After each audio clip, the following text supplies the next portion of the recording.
આવી ગઈ ભાઈ ત્રીજી વોટર ક્રોસિંગ. આ જરીક ફાઇનલી આપણે દ્વારકામાં એન્ટર થઈ ગયા છીએ. 56 સીડી બાજુ આવી ગયા છે. આ રહ્યું દ્વારકાધીશનું મંદિર. તો ભાઈ મસ્ત મજાના દર્શન થયા છે. ભાઈ આપણે આવડી ગયા છે નીચે, કારણ કે હું તો હર હર મહાદેવ ભાઈ. અમે આવ્યા છીએ ક્યાં આવ્યા નાગેશ્વર. ક્યાં આપણા ગુજરાતીઓને તો સમજાઈ જશે, પછી આપણા જે પારુલમાં જોયું છે એને નહીં સમજાય, એટલે તો હિન્દીમાં બોલ. गुजरात देवभूमि द्वारका नागेश्वर महादेव नागेश्वर महादेव. तो ये अपने गुजरात में डिस्ट्रिक्ट द्वारका नागेश्वर मीन्स एक विलेज का नाम है. द्वारका और नागेश्वर का डिस्टेंस सिर्फ 15 किलोमीटर ही है. हाँ 15-20 किलोमीटर वही तो તમે જોઈ શકો છો આ કાંઈ ગેલો થઈ ગયો છે. આ બ્લોકમાં ભાઈ ગેલા થઈ ગયા છે. हाँ तो ये भाई सामने ये इतना सब फोटो या कुछ घूमने के लिए ये सब रास्ते हैं. और ये इतनी बड़ी प्रतिमा, और वो वाला जो मेन मंदिर है वो वाला है, जो कि 12 ज्योतिर्लिंग में से एक ज्योतिर्लिंग ये नागेश्वर ज्योतिर्लिंग. उधर ही बगल में ये बड़ी प्रतिमा है और वो वाला मंदिर है जहाँ पे अभी तो फोन अलाउड नहीं है. क्या भाई नंदी ने गायों ने बધી આમ જ હોય, કોઈ એને હેરાન ના કરે, કાંઈ ના કરે. તો હાલો ભાઈ હવે આપણે નીકળીએ સીધા દ્વારકા બાજુ. કાં મામા દ્વારકા બાજુ. દ્વારકા બાજુ. જય દ્વારકા. ત્યાં પછી આપણે ભરત આવીને કોક મળી જાય તો પછી મજા આવી જાય. આને ચંગાળો આવ્યો ભૂખો થયો. હા ભાઈ ભૂખા થઈ આવે. આ જ વાંધા, જો આ બધા આવે નહીં ના ભૂખા થઈ આવે. તો ભાઈ થોડીક પ્રસાદી અમે લઈ લીધી ચનાચોરની, બાકી બહાર નીકળ્યા હતા પાણી, કારણ કે ભાઈ અમારા વિસ્તારમાં વરસાદ આટલો બધો થયો હોય ને.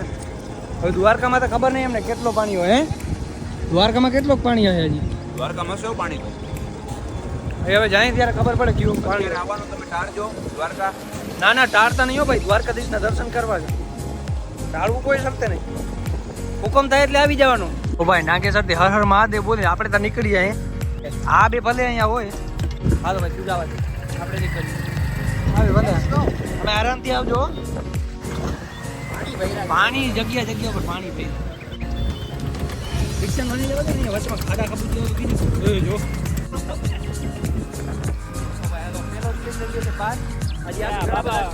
બાબાજી બાબા ભાઈ આ જે હોટલ છે ને એ બનાવે છે.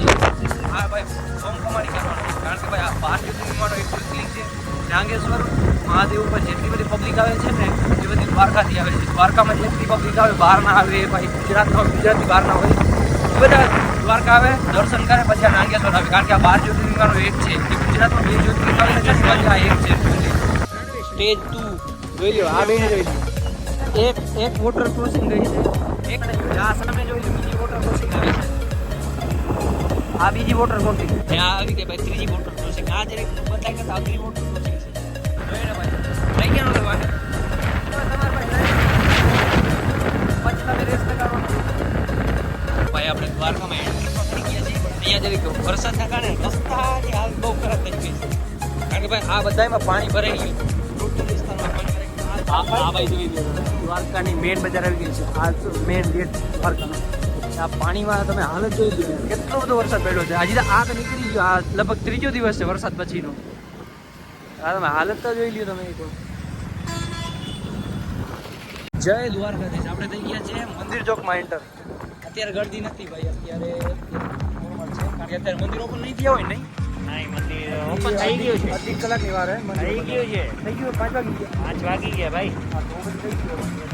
બાકી આપણે જઈએ છીએ આ નીચેની સાઈડ, ઘૂમતીની સાઈડ થઈ ગયા છીએ. 56 સીડી બાજુ આવી ગયા છે. આ રહ્યું દ્વારકાધીશનું મંદિર. એ ધજા નથી એવી રીતે ચાલે જવાની છે. બાકી અહીંયા સુધી તો પાણી પૂગતું હતું. આ કઈ તો દેખાતું નતું, અહીંયા સુધી તો પાણી પૂગતું હતું. ક્યાં જવું? તો ભાઈ અમે દર્શન તો કર્યા, બહુ મસ્ત મજાનું દર્શન થયા. પહેલાં પબ્લિક ઓછી હતી અહીંયા, ને અમે પૂછ્યા ત્યારે જ મંદિર ખુલ્યો હતો ને. આપણે પૂછ્યા ત્યાં જ મંદિર ખુલ્યું હતું.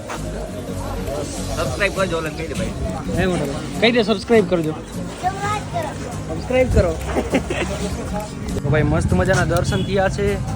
ભાઈ આપણે આવડી ગયા છે નીચે, કારણ કે હું તો મંદિરમાં તો ફોન અલાઉડ નથી ને. આપણે ડ્રાઈવર અહીંયા આપણી વાટ જોઈ છે. ચાલો ભાઈ જવા દે. હા ક્યાં જવાનું છે હવે? બ્રહ્મપુરી. કારણ કે ભાઈ પવનોલી બાજુનો છે ને, એટલે આપણે 52 ગજની ધજા આપણી તો નહીં, પણ 52 ગજની ધજા એ છે એ ઓલી બાજુ લહેરાય છે. એટલે આપણે બ્રહ્મપુરીથી જાય તો ત્યાંથી મસ્ત મજાનો નજારો આવે. હાલો ભાઈ હાલો, જલ્દી ભાગો ભાગો. આ બ્રહ્મપુરી ઉપર ના, હજી તો સેકન્ડ ફ્લોર છે, હજી ઉપર જવાનું છે.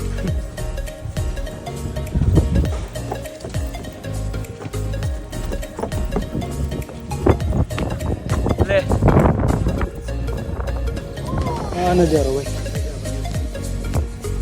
જય દ્વારકાધીશ ભાઈ. હમણાં જ ધજા ફડકાવવામાં આવી, હમણાં જેવી ને ભાઈ, હમણાં જ ધજા ફડકાવવામાં આવી. એ કે અડધી ધજા ફડકાવવામાં આવી છે, જેના ઉપર ફડકે છે, પણ વરસાદના કારણે અહીંયા ફડકે છે. બાકી ધજા ફડકી ગઈ છે. આપણે મસ્ત મજાના દર્શન કરી લીધા છીએ ને હવે આપણે આ દ્રશ્યને કરીએ ટાટા, કારણ કે હવે આપણે જઈએ છીએ નીચે. સ્ટોરી ઉતારે છે. જય દ્વારકાધીશ. આપણે જઈએ નીચે ને પછી જોઈએ ક્યાં જવાનું છે. આપણે અહીં જશું, જો મેળ પડે ને તો આપણે દીવાદાંડી ઉપર લાઇટ હાઉસ છે, ત્યાં નથી જવું. લાઇટ હાઉસ જાવ, ઉપર ચડીને મરી રહ્યો. તો ભાઈ આપણે નીચે તો આવી ગયા છીએ. હાલો તો આપણી ગાડી પણ એક તા પડી, ખોલી પડી લઈ લઈએ ને તો ક્યાંક જાય બહાર. હાલે ડ્રાઈવર શિવ લચ્છી ભાઈ, દ્વારકામાં મસ્ત લચ્છી બનાવે. આપણે આવી રહી શિવ લચ્છી. મારા ભાઈ જેમ પ્લાન કેન્સલ થયો તો પાછો અમલમાં આવી ગયો છે. આપણે જાય છીએ અત્યારે દીવાદાંડી પર. જોઈએ કેટલીક ટ્રાફિક છે, શું છે, જવાનું મેળ આવે કે નહીં આવે. જો કે બધા માટે ફ્રી જ હોય છે, જવાનું તો ત્યાં મેળ આવી જશે. પણ જોઈએ કેવું. તો આપણે આવી ગઈ તાલુકેથી આપણે વળી જવાનું લેફ્ટ સાઈડ. લચ્છી પીવા અમે નતા ગયા, ત્યાં પૂઈકા જતા હતા, તમને ફોન કર્યો અમે. કાંઈ મને લચ્છી નથી પીધી. આ ઓડિયન્સને પૂછ્યું અમે લચ્છી પીધી નથી પીધી ને બીજી તો કહેતા નહીં. હે તો અમે નથી પીધી. બાકી અહીં નજારો જોઈ લો. આ તમે સમુદ્ર, તો બાકી ઉપરનો નજારો મસ્ત છે. એ સુનસાન ઇલાકો છે ને આપણે જવાનું છે ક્યાં? ટોપ પર. ત્યાં ભાઈ જવા તો દઈએ, પણ કેટલા ચાર્જ લઈએ? 20 રૂપિયા. 20 રૂપિયા ચાર્જ. જય ઠાકર. આપણે અહીંયા આવીને એલવીસભાઈએ પણ આવું કહી દીધું છે, જય ઠાકર. ભાઈ કેટલા ટાઈમ પછી સુરત દેખાણો છે, બાકી અહીંયા સુરત નહોતો દેખાતો ભાઈ. કારણ કે અહીંયા વરસાદ આટલું બધું હતું ને, ત્યાં તમને ભાઈ આટલું બધું પાણી ભરાઈ ગયું હતું દ્વારકામાં. તો ભાઈ હમણાં તો બંધ છે, પણ કેટલા વાગે? 6:30 વાગે ઓપન થઈ જશે. પછી આપણે જશું ત્યાં સુધી 15 મિનિટની વાર છે. ત્યાં સુધી આપણે અહીંયા આટા મારી ગયો, અહીંયા જઈએ આપણે તો શિફ્ટ ઉપર. બીજું શું થાય? બાકી ભાઈ એનો નજારો મસ્ત જોવા મળે છે, તમને બતાવીએ. ઉપર જાય પછી જોઈએ કેવો નજારો છે. બાકી અહીંયા તો આપણે આવતા હોઈએ. ઓલા બે ટિકિટ લેવા ગયા છે, એ બે ભરે છે. શું કેટલા? આ બધાને ભાઈ છૂટા આપણે દેવા પડે. શું કરવાના? હાલો ભાઈ હાલો, છૂટા ના રાખે, આ બધા બાંધા રાખે. બીજું કંઈ નહીં, મોટા માણસ છે ને. હા, છૂટા ના રાખે, બાંધા રાખે. 500 વાળી રાખે. તો એ દીવાદાંડી ઉપર આપણે 5 વાગે જવાનું છે. 10-15 મિનિટ ત્યાંથી આપણે ઉપર જઈએ. તો આપણે અહીંયા ચડી ગયું, પછી દીવાદાંડી ઉપર ચડી ગયું. હાલત ખરાબ થઈ જવાની. અહીંયા નજારો તો જો બહુ મસ્ત છે ને. ઓહો, અહીંયાનો નજારો એટલે જોવા લાયક હો. અમે બધા અહીંયા ઉપર છીએ તો બરાબર. ઓલો અહીંયા એકલો કીની આમ વાતો કરે, તમે જોઈ દો.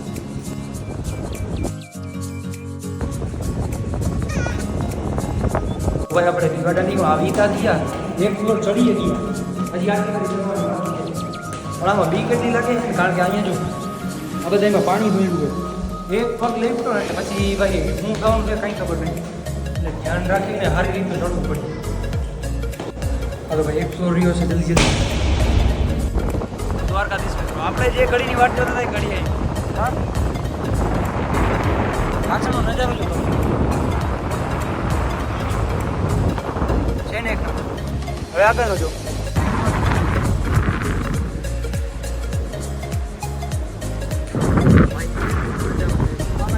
લાઈટ